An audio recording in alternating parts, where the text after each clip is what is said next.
Cute.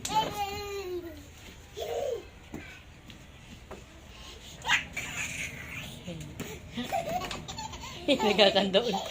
Baliw si Sana. Ah! Cute ano? Katalikod ng binabato niya. Ang cute niya, nakakatuwa. Baliw-baliw yung Sana. Teka tayo ba?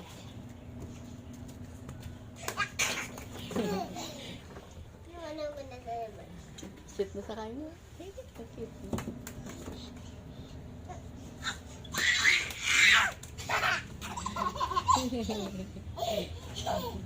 Baliw si Sana.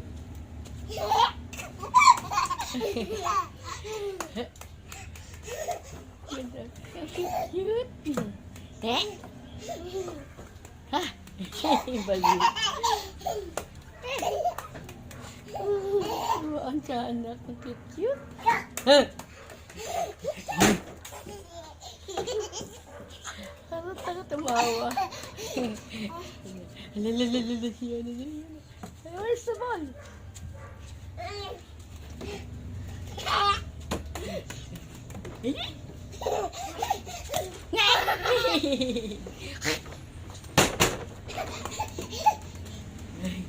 Sito ball? Hindi rin sa akin eh. Lalalala siya. Siya, nagja-jumping.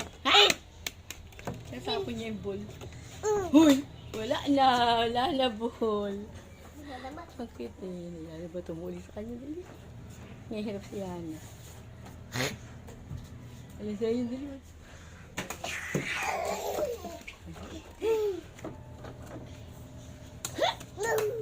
Pinapahirapan naman si Yana nito. Lamig yung ball. Higa, baby go. Hit? Ay, ito yung shoot ng ball. Napahirapan ka Yana. Yan. Yan, matalbag yung. Ang cute.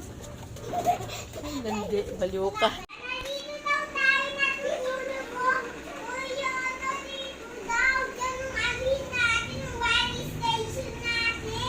Station natin. Tingin nga kayo dalawa. Wala tayo. Oo nga. Kuha kayo sa taas. Meron doon. Wala tayo sa taas. Sa kwarto ni Toto. Nasa kwarto ni Toto. Pagkarito na lang.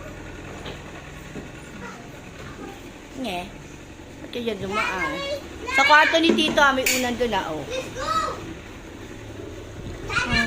Okay. Sa kwarto ni Toto. Only one lang ah.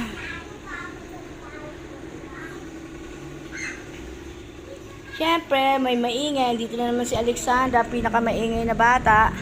Ito yung pinakamabait kong apo, si Zion James. So, basta nakadikit yan kay Lola, wala na siyang paki sa iba. Nakadikit niya Lola niya eh, oh. Zion, nakahiga lang yan sa Lola. Si Alexandra, makulit. Alexandra, come here na. Bigas? Bakit kayo may dalang bigas? Matokmol kayo ah. Alalag. Yung unan mo to. Yung unan mo may bigas. Inaantok na yan. Oy, kumain ka na. Nagluto ako ng chapsoy. Ayaw niya ng pansit eh. Chapsoy.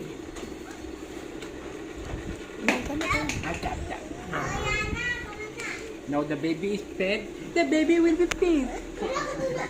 Huwag mo inaantok na yan, Ton. Inukuha mo na. Ay, nautog na naman. Ay, no, Kasi,